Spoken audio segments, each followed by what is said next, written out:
Alright, so now we're starting to get to a boil here. We added our milk, water, butter. So we're going to just keep stirring that. It's starting to bubble a little bit, but let's look at our shrimp. They've gotten smaller. I've already flipped them. I'm just going to kind of do, like I said, that little hand gesture where you kind of slip them around. This comes in handy when you're mudding. So now that we're boiling, we're going to dump in our noodles. Is there a packet? I took it out already. Yep. So we're going to get those noodles in there. Start stirring those around. Ooh.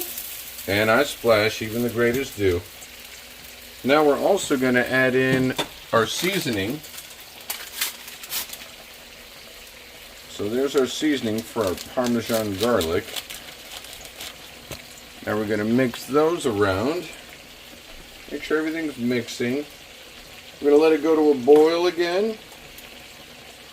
And then we're going to turn down the heat just a little bit. Because we still want it to be at a boil, but we don't want it to overboil. I got noodles stuck in my tongues. Now let's go back to the shrimp. Let's go ahead and give those a nice little spin. We don't need to flip them anymore. You can tell by how you push the tongs against them. If it's squishy, they're not cooked. If it's starting to feel a little tender, yeah, okay, that's a good point. We're going to go ahead and turn this down again to just before, like at the lowest setting. We'll go back to the noodles. We'll go ahead and give them a little spin. They're still bubbling. Those wait. We go back to the shrimp.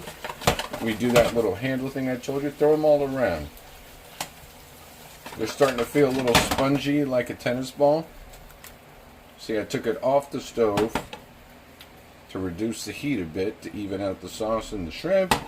We'll set it back down, and then we go back to the noodles. And then you kind of just leave the shrimp to themselves because it's almost off. They're cooked. We're good with that. You leave the shrimp, and now we just pay attention to the noodles. They're at a light boil. And you leave them like that for about, I don't know, 5 to 6 minutes, stirring it, maybe 8 minutes. 4 to 5. Yeah, 4 to 5. And you just stir occasionally. If it starts boiling up, you just give it a quick stir like that. Pay attention to your noodles. Your shrimp are already done. You can even turn them off at this point. Give them a quick little shimmy, shimmy, shake off the heat.